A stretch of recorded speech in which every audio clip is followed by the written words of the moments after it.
Hello everyone, welcome to DC teachers academy. आज हम इस वीडियो में बात करेंगे जीवन कौशल के पार्ट 5 के बारे में, जिसमें हमारा टॉपिक रहेगा आज का दंड व पुरस्कार व्यवस्था का प्रभावी प्रयोग। तो चलिए स्टार्ट करते हैं। अगर आपने मेरा यूट्यूब चैनल सब्सक्राइब नहीं किया तो सब्सक्राइब कर लीजिए और बेल आइकन को दबा लीजिए, जिससे कि नए वीडियोस में डालूंगा तो आपको अपडेट मिलती रहेगी। तो देखिए, सबसे पहले हम बात कर लें कि दंड और पुरस्कार होता क्या है। तो सभी लोग परिचित हैं भाई। पुरस्कार क्या है, एक तरीके से हम कह सकते हैं ये एक पॉजिटिव मोटिवेशन का कार्य करता है पुरस्कार। और दंड क्या होता है, एक नेगेटिव मोटिवेशन होता है। आपने पढ़ा होगा पुनर्बलन। पुनर्बलन एक टॉपिक पढ़ा होगा बाल विकास में। तो पुनर्बलन होता क्या है? पुनर्बलन आपको किसी कार्य को करने के लिए प्रोत्साहित करता है, आपके अंदर एक्साइटमेंट लेकर के आता है। तो एक्साइटमेंट जो चीज लेकर के आ रही है आपके अंदर, वो है क्या? पुरस्कार। वही क्या है? आपका पुरस्कार हो सकता है। ठीक है। अब वो एक्साइटमेंट आपका दंड भी हो सकता है, पुरस्कार भी हो सकता है। दोनों चीजें भाई, दोनों चीजें आपकी लाइफ को बैलेंस करती हैं। दोनों चीजें ही आवश्यक होती हैं टाइम टू टाइम पर, प्रत्येक बच्चे के लिए, प्रत्येक व्यक्ति के लिए। दोनों चीजों का अपनी लाइफ में अलग अलग इंपॉर्टेंस होता है। आप सभी लोग गुजरे होंगे इस दौर से कि आपको कभी कभी पुरस्कार मिलता है तो कभी कभी आपको दंड भी मिला होगा, आपके शिक्षकों के द्वारा, आपके माता पिता के द्वारा। ठीक है।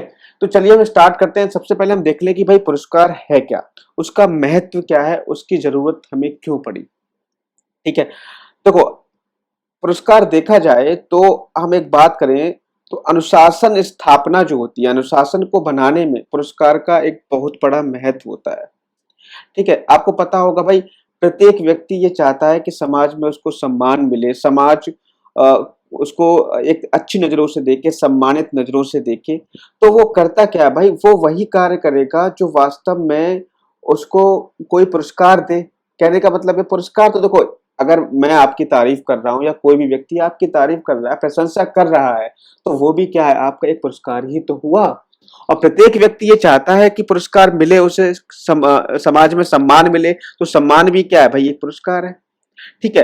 अब जब सम्मान, समाज में सम्मान लेने के लिए पुरस्कार प्राप्त करेगा वो, तो भाई ऑब्वियस सी बात है, समाज सम्मान कब देगा?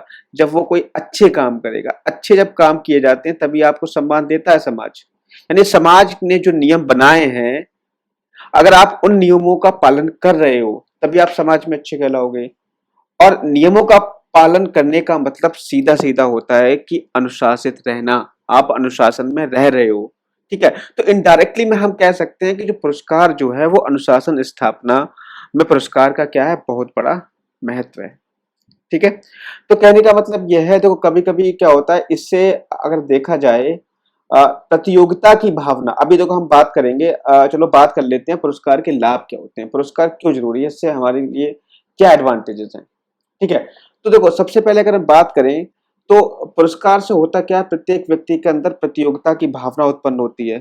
जब प्रतियोगिता की भावना प्रत्येक व्यक्ति के अंदर या प्रत्येक बच्चे के अंदर उत्पन्न होगी, तो वो क्या करेगा, परिणाम क्या निकलेगा? परिणाम ये निकलेगा कि प्रत्येक बच्चा एक दूसरे बच्चे से अच्छा अच्छा करने के लिए तत्पर हो जाएगा। वह चाहेगा कि मैं इस बच्चे से आगे निकल जाऊं। तो कहने का मतलब यह है कि प्रतियोगिता की भावना में वृद्धि होती है। प्रतियोगिता की भावना प्रत्येक बच्चे के अंदर डेवलप हो जाती है। और प्रतियोगिता की भावना जब डेवलप हो जाती है तो वह अपने आप को अनुशासित रखकर प्रत्येक वह काम करेगा जो उस बच्चे को, कक्षा में जो उपस्थित बच्चे हैं उन सबसे आगे लेकर के जाए। तो कहने का मतलब यह है, प्रतियोगिता की भावना में वृद्धि की जाती है किसके द्वारा? पुरस्कार के द्वारा। अगला देखिए, बालकों में आंतरिक शक्तियों का विकास। आंतरिक शक्तियों का विकास मतलब आपने देखा होगा, एक होता है इंटरनल मोटिवेशन, इंटरनल मोटिवेशन होता है, एक होता है एक्सटर्नल मोटिवेशन। ठीक है। अब देखो भाई, यहाँ पे हम बात करेंगे, यहाँ पे हम दोनों की बात करेंगे भाई। बालकों में आंतरिक शक्तियों और बाह्य शक्तियों दोनों का विकास करता है कौन? पुरस्कार। यहाँ पे एक चीज और ऐड कर लेना, बाह्य शक्तियां व आंतरिक शक्तियां दोनों का विकास करता है। कैसे करता है देखते हैं, बात करते हैं इसके बारे में। भाई बाह्य शक्तियां का मतलब क्या है, बाह्य मोटिवेशन का मतलब क्या है? जैसे मान लीजिए कि आपने किसी बच्चे ने एक सवाल का सही उत्तर दिया और आपने उस बच्चे को क्या प्रशंसा में मान लीजिए एक पेन दे दिया, एक पेन आपने दे दिया। और आप क्या करते हो, सही उत्तर देने पर बच्चे को, प्रत्येक बच्चे को पेन देते हो भाई। तो आप बच्चे क्या समझेंगे कि वो पुरस्कार प्राप्त करने के लिए एक बाह्य रूप से मोटिवेट हो जाएंगे। कहने का मतलब बाह्य शक्ति अपने अंदर डेवलप करने का प्रयास करेंगे कि मुझे भी इस सर से, इन मैडम से क्या प्राप्त करना है, पैन प्राप्त करना है, यानी पुरस्कार प्राप्त करना है। तो पुरस्कार प्राप्त करने के लिए प्रत्येक बच्चा एक बाह्य रूप से बाह्य शक्ति का उसके अंदर विकास होगा, क्योंकि उसको क्या मिलेगा, पैन मिलेगा। ठीक है। एक चीज होती है इंटरनल मोटिवेशन। इंटरनल मोटिवेशन का मतलब क्या होता है, जैसे मान लो कभी कभी आप क्या देखते हो भाई, आपने ये देखा कि समाज में जब कोई आईएएस अपनी गाड़ी लेके आता है, डीएम की गाड़ी आती है, तो लोग एकदम से भीड़ इकट्ठी हो जाती है, लोग उनका सम्मान करते हैं। ठीक है, उनको अच्छी नजरों से देखते हैं। तो कभी कभी क्या होता है, उनको देख करके आपके अंदर इंटरनल मोटिवेशन आ जाता है, आंतरिक शक्ति का विकास हो जाता है। तो ये क्या हो जाएगा, ये पुरस्कार से आपकी आंतरिक शक्ति और बाह्य शक्ति का भी विकास होता है। अगला देखिए, आनंद व प्रेरणा की प्राप्ति। आनंद व प्रेरणा की प्राप्ति, तो ऑब्वियस सी बात है भाई, पुरस्कार मिलेगा जब आपने इतनी मेहनत की है, इतनी मेहनत करके जाते हो, तो लोग आपसे प्रेरणा लेते हैं। ठीक है, आपको अपना एक आइडियल मानने लगते हैं, और आपको फिर क्या होता है, आनंद की प्राप्ति भी होती है। भाई आप जब एक अच्छे पद पे चले जाते हैं तो आप लोग आपका रेस्पेक्ट करते हैं, तो आपको आनंद की प्राप्ति भी होती है। ठीक है, तो कहने का मतलब है पुरस्कार जब मिलेगा आपको, और यहाँ पे पुरस्कार क्या हुआ, लोग आपकी प्रशंसा कर रहे हैं, वो आपका पुरस्कार हो गया, और आप उससे क्या हो रहा है, प्रशंसा से आनंदित हो रहे हैं। ठीक है, इसकी प्राप्ति के लिए बालक क्या होता है, नियमित एवं कर्तव्य परायण होकर कार्य करना सीख जाते हैं। तो भाई ये भी इसका एक एडवांटेज है भाई, जब पुरस्कार भी किसी बच्चे को मिलता है तो बच्चा क्या करता है, उस कार्य को बार बार करने की कोशिश करता है। भाई आपने देखा होगा जो थॉर्नडाइक का जो एक्सपेरिमेंट है, बिल्ली एक पिंजरे में बंद कर देता है। ठीक है, तो कहने का मतलब जब बिल्ली को क्या दिया जाता है, एक उत्प्रेरक दिया जाता है। उत्प्रेरक वहां पे क्या होता है, उत्प्रेरक वहां पे मछली का टुकड़ा होता है। क्या होता है वहां पे, मछली का टुकड़ा होता है, जिसको हम अभ्यास एवं त्रुटि के सिद्धांत कहते हैं। तो मछली का टुकड़ा जो वहां पर होता है, वो आपका पुनर्बलन का कार्य करता है, मतलब पुरस्कार का काम करता है। और जब वो पुरस्कार उसे प्राप्त हो जाता है, तो बिल्ली क्या करती है, उसको नियमित रूप से वही काम करती है जिससे कि उसको पुरस्कार मिल जाए। तो ऑब्वियस सी बात है, अगर उसको हम यहाँ पे लागू करना चाहें बच्चे के ऊपर, तो अगर बच्चे को पुरस्कार दिया जाता है तो पुरस्कार की प्राप्ति के लिए बच्चा नियमित और कर्तव्य परायण होकर के कार्य करने लगता है। ठीक है, चलिए आगे बढ़ते हैं। अब देखिए, पुरस्कार देते समय कौन कौन सी बातें ध्यान में रखनी चाहिए। तो देखिए, पुरस्कार की अगर हम यहाँ बात करें, तो पुरस्कार की कुछ विद्वानों ने आलोचना भी की है। आलोचना क्या की है, उन्होंने ये कहा है कि पुरस्कार को अगर देखा जाए तो ये मनोवैज्ञानिक और सामाजिक दृष्टि से एक अनुपयुक्त चीज है।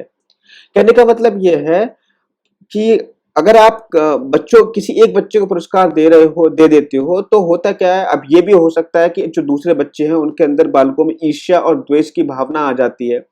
ठीक है, कहने का मतलब यह है कि पुरस्कार से केवल वही बच्चे प्रभावित होते हैं जो उससे प्रभावित होना चाहते हैं। वास्तव में पुरस्कार से केवल वही बच्चे प्रभावित होते हैं जो उस पुरस्कार से वास्तव में प्रभावित होना चाहते हैं। कहने का मतलब यह है कि भाई क्लास में बच्चा जो होता है, विभिन्न प्रकार की वैयक्तिक भिन्नताओं को लेकर के आता है। मान लो आपने किसी बच्चे को पेन दे दिया, ठीक है, हो सकता है वो बच्चा पेन लेकर के बहुत खुश हो जाए, लेकिन कुछ बच्चे ऐसे भी होंगे, वो सोचेंगे भाई पेन ही तो दिया है, पेन तो हम खरीद के ले लेंगे। तो कहने का मतलब यह है कि जो पुरस्कार की वैल्यू जो होती है प्रत्येक बच्चे के लिए अलग अलग होती है। कोई बच्चा उस पुरस्कार को पाना चाहे और कोई बच्चा ना पाना चाहे।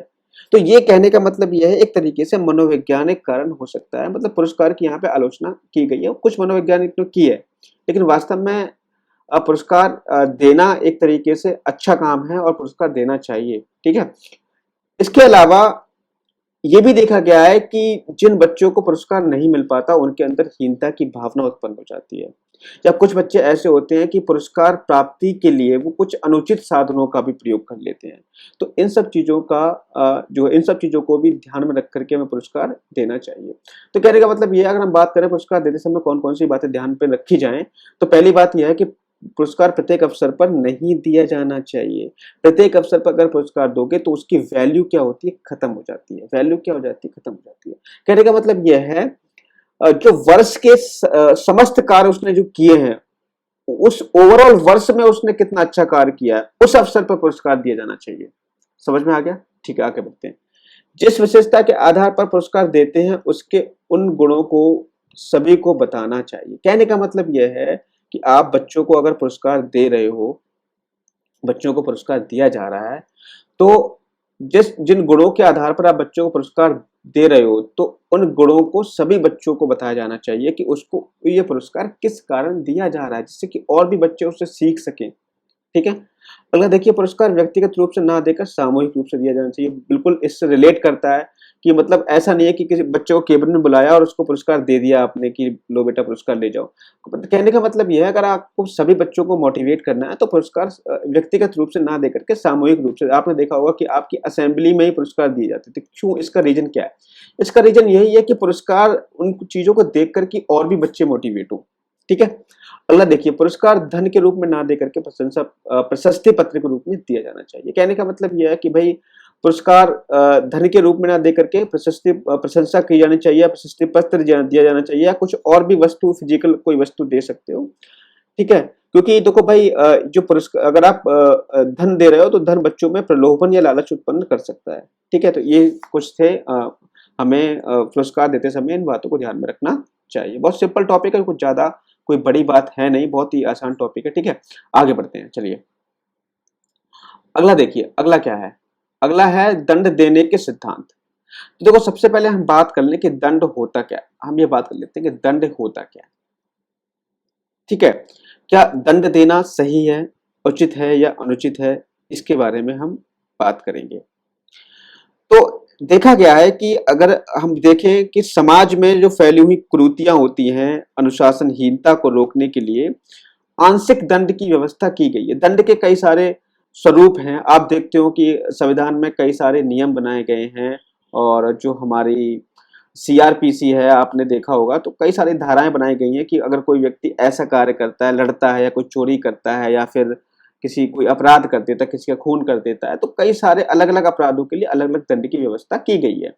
तो कहने का मतलब यह है कि दंड को हम नकार नहीं सकते। दंड एक तरीके से हम कह सकते हैं कि सुधारात्मक रवैया है। इससे क्या होता है, व्यक्ति के अंदर सुधार उत्पन्न होता है, सुधार होता है व्यक्ति के अंदर। ठीक है, इसको हम नकार नहीं सकते दंड को। समझ में आया ना? तो कहने का मतलब यह है, अगर हम देखें, अपने अभी समाज के रिस्पेक्टिव में बात की, और विद्यालय भी तो एक हमारा छोटा सा समाज होता है। उस समाज में अगर हम उस समाज, जो विद्यालय में कोई भी बच्चा कोई काम कर रहा है, कोई गलत काम कर रहा है, उसको दंड हम नहीं देंगे, तो वही जो काम अगर आगे जाके करेगा तो वो घातक सिद्ध होगा। तो कहने का मतलब यह है कि पुरस्कार जितना अधिक जरूरी है, उतना ही अधिक जरूरी है दंड देना किसी बच्चे को। समझ में आया?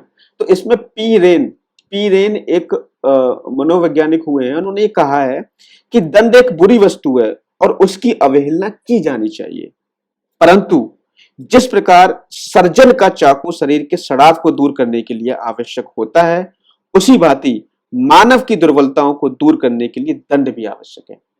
क्या कहते हैं ये कहते हैं कि दंड एक बुरी वस्तु है, उसकी अवहेलना करनी चाहिए हमें। लेकिन सर्जन, जानते हो ना आप, सर्जन जो होता है, जो ऑपरेशन करता है, जिस प्रकार सर्जन का चाकू शरीर का जो सड़ाव होता है उसको बाहर निकालने के लिए आवश्यक होता है, उसी प्रकार से मानव की दुर्बलताओं, मानव की अनुशासनहीनताओं को दूर करने के लिए भी दंड आवश्यक होता है। ठीक है।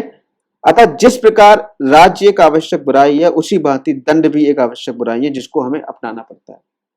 भाई कहने का मतलब उन्होंने ये कहा है कि अगर राज्य है तो दंड भी होगा। कहने का मतलब राज्य अगर एक आवश्यक बुराई है, तो कहने का मतलब यह है कि दंड भी एक आवश्यक बुराई है। राज्य में जो लोग हैं, समाज में जो लोग रह रहे हैं, वो लोग ऑब्वियस सी बात है कोई ना कोई अपराध जरूर करेंगे, तो अपराध करेंगे तो दंड भी उनको दिया जाएगा। ये कहते हैं, पी रेन ने ये कहा है। ध्यान रखना है इस कथन को, चाहो तो आप लिख भी सकते हो। ठीक है, आगे बढ़ते हैं। तो देखो, दंड देने के कुछ सिद्धांत यहाँ पे बनाए गए हैं कि किन सिद्धांतों के आधार पर दंड दिया जाना चाहिए। तो देखो, पहला जो सिद्धांत है वो प्रतीकात्मक सिद्धांत है। अब आप समझना, मैंने बहुत शॉर्ट में लिख दिया, बदले की भावना, समझो। तो प्रतीकात्मक जो सिद्धांत होता है, ये क्या कहता है? ये जो सिद्धांत ये कहता है कि दंड, जो यहाँ पे सिद्धांत बताता है कि दंड जो इसमें दिया जाता है सिद्धांत के अंतर्गत, वो बदले की भावना से को लेकर के दिया जाता है। ये कहता है कि जिस जो व्यक्ति गलती या अपराध करता है उससे गलती या अपराध का बदला लिया जाना चाहिए। मतलब ईंट का जवाब पत्थर से वाली बात यहाँ पे की जाती है। ईंट का जवाब पत्थर से वाली बात किसमें की जाती है? प्रतिकारात्मक सिद्धांत में की जाती है। मतलब अगर किसी कोई व्यक्ति दंड कर रहा है, अगर कोई व्यक्ति ने गलती की है, जो अपराध या गलती की है, उससे गलती या अपराध का बदला लिया जाना चाहिए। मतलब आप भी उससे क्या करोगे? बदला लोगे उस अपराधी से। ठीक है, तो कहने का मतलब बदले की भावना को लेकर के सिद्धांत को डेवलप किया गया है। मतलब कहने का मतलब यह है कि सिद्धांत क्या बताता है? ये बदले की भावना पर आधारित है। ठीक है, लेकिन कहीं कहीं तक ये न्याय संगत सिद्ध नहीं होता है। क्यों नहीं सिद्ध होता है? क्योंकि अगर किसी बालक ने शिक्षक के आदेशों का पालन नहीं किया, बालक ने शिक्षक के आदेशों का पालन नहीं किया, तो उसे स्वयं क्रोध आ जाएगा और हो सकता है कि वे क्रोध में बदला लेने की भावना से उसे अधिक दंड प्रदान कर दे। तो कहने का मतलब यह है कि अगर कोई मतलब यह है कि अ, अगर कोई बच्चा शिक्षक की आज्ञा का पालन नहीं कर रहा है तो उसको समझाना चाहिए। मतलब उसको एक तरीके से मनोवैज्ञानिक रूप से देखना चाहिए कि भाई क्यों नहीं कर रहा है। ऐसा नहीं है कि अगर वो नहीं पालन कर रहा है तो आप उसको वही दंड दे दो, क्रोध में आकर के उसको कोई फिजिकली पनिशमेंट दे दो, नहीं। ठीक है, आगे बढ़ते हैं। सुधारात्मक सिद्धांत। सुधारात्मक सिद्धांत क्या होता है? सुधारात्मक सिद्धांत ये कहता है कि इसमें ये अपराधी को सुधरने का मौका दिया जाए। बहुत ही अच्छा सिद्धांत है, अपराधी को सुधरने का मौका दिया जाए। यह सिद्धांत इस बात में विश्वास करता है कि अपराधी को यह अनुभव कराया जाए कि वस्तुतः उसने जो अपराध किया है उसे उसके प्रति दुख प्रकट करना चाहिए, और अंतिम उपाय यही है कि वह स्वयं को सुधारे। सुधारात्मक रवैये की बात यहाँ पे की गई है। तो सुधरने का मौका दिया जाता है किसमें? सुधारात्मक सिद्धांत में। आगे बढ़ते हैं, चलिए। अगला है उदाहरणात्मक सिद्धांत। उदाहरणात्मक सिद्धांत क्या है? दंड का उदाहरण दिया जाता है जिससे कि दंड जो दंड होता है उसका उदाहरण सभी बच्चों के सम्मुख दिया जाता है। कहने का मतलब यह है कि दंड जब दिया जाए, जो दंड होता है उसका उदाहरण सभी बच्चों को बताया जाए कि भाई ये दंड क्यों दिया गया है, उसने ऐसा काम किया था इसीलिए दंड दिया गया। उसने चोरी की थी, ठीक है, इसलिए उसको दंड दिया गया। उसने लड़ाई की थी, उसने झगड़ा किया था, इसीलिए उसको दंड दिया गया। तो कहने का मतलब उदाहरण बच्चों के सामने प्रस्तुत किया जाए, जिससे क्या होगा? बच्चों के अंदर भी ये एक तरीके से दंड जो बच्चों को दिया गया है वो क्यों दिया गया है, जिन वजह से दंड दिया गया है वो बच्चे उन कार्यों को नहीं करना चाहेंगे। ठीक है, तो कहने का मतलब ये हो गया आपका उदाहरणात्मक सिद्धांत। अगला देखिए, अवरोधात्मक सिद्धांत। ठीक है, अवरोधात्मक सिद्धांत। तो इस सिद्धांत के अनुसार क्या होता है? अपराधी को उसी अपराध की पुनरावृत्ति करने से रोकना और दूसरों की रक्षा करना है। मतलब यह है कि अवरोधात्मक सिद्धांत क्या है कि अपराधी को अपराध करने से रोक दिया जाए। अपराधी को अपराध करने से रोक दिया जाए। ठीक है, परंतु ये सिद्धांत क्या होता है? स्वयं को मतलब अपराधी, मतलब सिद्धांत जो होता है ये अपराधी या गलती करने वाले को स्वयं को सुधरने का अवसर प्रदान नहीं करता है। कहने का मतलब यह है, ये अवसर प्रदान नहीं करेगा। ये मतलब अवरोधात्मक का मतलब यह है कि आप गलती कर रहे होगे तो आपको गलती करने से रोक दिया जाएगा। ठीक है, गलती करने से रोक दिया जाएगा, सुधरने का मौका नहीं दिया जाएगा आपको। ठीक, आगे बढ़ते हैं। अब बात आती है कि भाई दंड देते समय कौन कौन सी बातें ध्यान में रखनी चाहिए। तो पहली बात क्या है कि जब दंड आप दे रहे हो, दंड प्रदान करने से पहले अपराध के कारणों और परिस्थितियों का ज्ञान प्राप्त कर लिया जाए कि दंड किस कारण से दिया जा रहा है, या कौन कौन सी किन परिस्थितियों में दंड दिया जा रहा है। ठीक है, तो उनका अच्छी तरीके से अध्ययन कर लेना चाहिए। ठीक है, उनका अच्छी तरीके से अध्ययन कर लेना चाहिए और उन परिस्थितियों को सुधारने का प्रयत्न करना चाहिए। ठीक है, तो ये चीज होगी पहली बात। दूसरी चीज क्या है कि बच्चों को उनकी आयु, स्वभाव और विचारधारा आदि को ध्यान में रख करके दंड दिया जाए। अब ऐसा नहीं है कि भाई छोटे बच्चे को भी आप दंड जो दे रहे हो वो एक एडल्ट बच्चे की तरह दे रहे हो। उनके स्वभाव को ध्यान में रखा जाए दंड देते टाइम कि किस स्वभाव के बच्चे हैं। उनकी विचारधारा को भी ध्यान में रखा जाए कि किस विचारधारा के वो बच्चे हैं। ठीक है। तो कहने का मतलब यह है कि बच्चों को दंड देते समय उनकी आयु, स्वभाव और विचारधारा आदि को ध्यान में रखा जाना चाहिए और उन्हें उनकी गलती को उनको दंड ऐसा होना चाहिए जो उनको उनके अपराध का अनुभव कराए और भविष्य में ऐसा ना करने की चेतावनी भी साथ में दी जानी चाहिए। ठीक है। इसके अलावा देखे जाए कि दंड प्रदान करने में निष्पक्षता रखनी चाहिए। दंड प्रदान करने में क्या रखी जाए? निष्पक्षता रखी जानी चाहिए। अब ऐसा नहीं है कोई डीएम का बेटा है या कोई स्कूल में कोई टीचर है उसका बेटा है तो उसको दंड ना दिया जाए। भाई सभी बच्चे को, प्रत्येक बच्चे को दंड देते समय निष्पक्षता बरती जानी चाहिए। दंड अपराध के अनुकूल दिया जाना चाहिए। जिस तरीके से जैसा अपराध है उसी के अनुसार बच्चे को दंड दिया जाना चाहिए। ठीक है। किसी को अधिक मात्रा या कम मात्रा में दंड नहीं दिया जाना चाहिए। जैसा अपराध किया उसी के अनुसार दंड दिया जाना चाहिए। ठीक। इसके अलावा देखा जाए दंड प्रदान करते समय यदि संभव हो तो बच्चों के माता पिता से भी सलाह ली जानी चाहिए। हो सकता है भाई आप दंड दे रहे हो सकता है उसको किसी प्रकार की बीमारी हो या कुछ मतलब आपने अगर उसको कोई फिजिकल दंड दे दिया तो हो सकता है कि उसको कोई अंदरूनी चोट हो तो बच्चों को नुकसान बच्चों को क्षति पहुंचाए। तो कहने का मतलब है दंड देने से पूर्व बच्चों के अभिभावकों से भी सलाह ली जानी चाहिए। ठीक है। इतनी बात क्लियर हो गई है ना। अब देखो इतनी बात हो गई तो ये चीज थी हमारी दंड देते समय ध्यान रखने योग्य बातें। अब देखो दंड के बहुत सारे स्वरूप भी हो सकते हैं अलग अलग। यहाँ पे हम बात कर लेते हैं दंड के विभिन्न स्वरूप। दंड के विभिन्न स्वरूप देखो कौन कौन से स्वरूप हो सकते हैं। तो अगर हम देखें दंड कैसे दिया जा सकता है। दंड देखो अगर हम प्राचीन काल की बात करें तो प्राचीन काल में दंड जो दिया जाता था वो आपके एक तरीके से कोड़े कोड़े बेत इन सभी रूपों में दिया जाता था। मतलब पहले बच्चों को फिजिकली दंड दिया जाता था। और आजकल क्या है? आजकल डांटना, ठीक है, अपमानित करना, निंदा करना, स्कूल से विद्यालय के समय के बाद रोकना, मतलब छुट्टी हो गई कुछ बच्चों की जो जिन बच्चों ने अपराध किया उनको विद्यालय के अतिरिक्त समय में रोक देना, विद्यालय कार्य के अतिरिक्त अलग कोई कार्य दे देना, अंक कम कर देना, सुविधाएं छीन लेना या फिर आर्थिक दंड दे देना, ये क्या है? आजकल के दंड के विभिन्न प्रकार के स्वरूप हैं।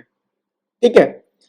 तो कहने का मतलब यह है कि आप चाहो तो अभी जो सरकार द्वारा जो मान्य है वो ये सब दंड है कि आप बच्चों को क्या कर सकते हो? बच्चों को आप चाहो तो डांट सकते हो, अपमानित कर सकते हो, निंदा कर सकते हो, विद्यालय के समय के बाद रोक सकते हो या विद्यालय के अतिरिक्त कोई अन्य कार्य दे सकते हो, अंक कम कर सकते हो, सुविधाएं छीन सकते हो। मतलब ये सब चीजें क्या है? ये एक दंड के बहुत सारे स्वरूप हो गए। ठीक है। लेकिन क्या शारीरिक दंड देना उचित है? तो नहीं, शारीरिक दंड आप बच्चों को नहीं दे सकते। शारीरिक दंड बच्चे को नहीं दे सकते। केवल प्रधानाध्यापक को यह अधिकार होता है कि वो विशेष परिस्थिति में शारीरिक दंड का प्रयोग कर सकता है। विशेष परिस्थिति में सिर्फ और सिर्फ कौन? प्रधानाध्यापक कर सकता है। ठीक है। ये लिखा गया है आपके नियमों में। अगर देखा जाए दंड का एक स्वरूप और भी होता है, इसको हम निलंबन या निष्कासन कहते हैं, सस्पेंशन या एक्सक्लूजन कहते हैं। निलंबन या निष्कासन होता क्या है? आपने देखा होगा कि ये जो दंड दिया जाता है ये जब बहुत ही गंभीर मतलब अपराध किया हो किसी बच्चे ने, तब इस गंभीर परिस्थितियों में इसका प्रयोग किया जाएगा। ठीक है। तो उसको क्या कर दिया जाता है कि जैसे मान लो 10 दिन के लिए सस्पेंड कर दिया, ठीक है, 15 दिन के लिए सस्पेंड कर दिया या उसको विद्यालय से निकाल दिया। ठीक है। तो इस प्रकार के दंड बच्चों को दिए जाते हैं वो विशेष परिस्थिति में, जबकि परिस्थिति बहुत भयावह होती है, तब इस प्रकार के दंड दिए जाते हैं, निष्कासन और सस्पेंशन वाले। तो आई होप कि ये वीडियो आपको पसंद आया होगा। अगर वीडियो आपको पसंद आया है तो चैनल को लाइक एंड सब्सक्राइब कर दीजिए और जल्दी ही बस आपके एक दो टॉपिक और बचे, 2 वीडियो मैक्सिमम और बनेंगे तो आपका ये जीवन कौशल का टॉपिक खत्म हो जाएगा। आई होप कि आपकी तैयारी अच्छी चल रही होगी। मिलते हैं नेक्स्ट वीडियो में। Thank you. Have a nice day.